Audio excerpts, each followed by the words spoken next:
In history, war has often been waged between humans, but what if I told you that one of the strangest battles ever fought was not between countries, but between man and bird? Welcome to the Great Emu War, a bizarre conflict that pitted Australian soldiers against an army of emus. In this video, we'll delve into the reasons behind this unusual war and explore the surprising outcome that left the world scratching its head. The year was 1932, and the setting was Western Australia. The country was in the grip of the Great Depression, and farmers, many of them World War I veterans, were struggling to make ends meet.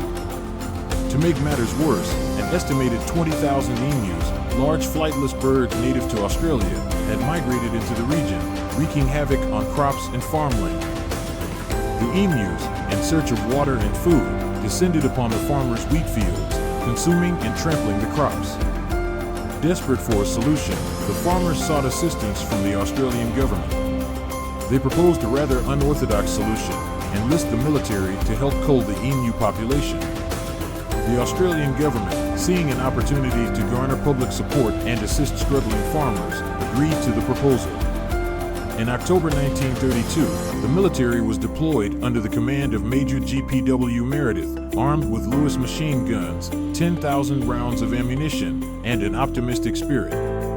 The soldiers arrived at Campion, a small settlement in Western Australia, and prepared for their first encounter with the emus.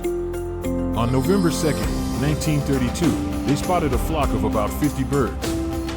The soldiers opened fire, but the emus quickly scattered, and only a few were killed. It was the first sign that this war would not be as straightforward as the military had hoped.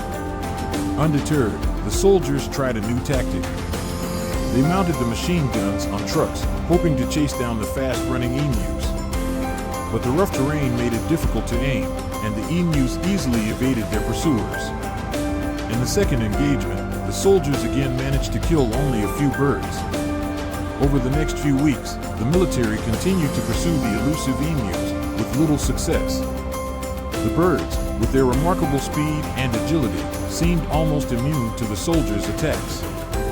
The Australian press began to mock the military's efforts, dubbing the conflict the Great Emu War. As news of the war spread, public opinion was divided. Some saw the military campaign as a necessary measure to protect the farmers, while others viewed it as a cruel and senseless waste of resources.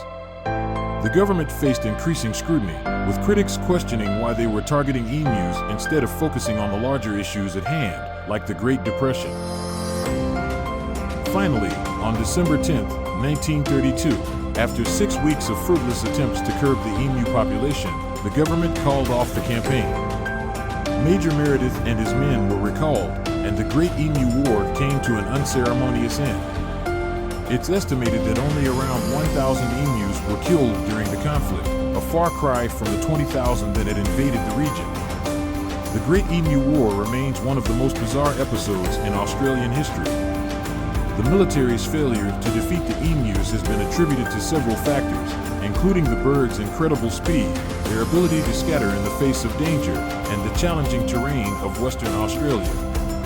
In the end, the war only served to highlight the resilience of these unique creatures and the limitations of human intervention in the natural world. Though the Great Emu War did little to resolve the farmers' plight, it has since become a fascinating and somewhat comical story that captures the imagination of people around the world. Today, it serves as a reminder of the unpredictable nature of history and the importance of finding more sustainable, humane solutions to the challenges we face. Thank you for joining us on this journey through the strange and unforgettable saga of the Great Emu War. If you enjoyed this video, don't forget to like, share, and subscribe to History Hype. Until next time.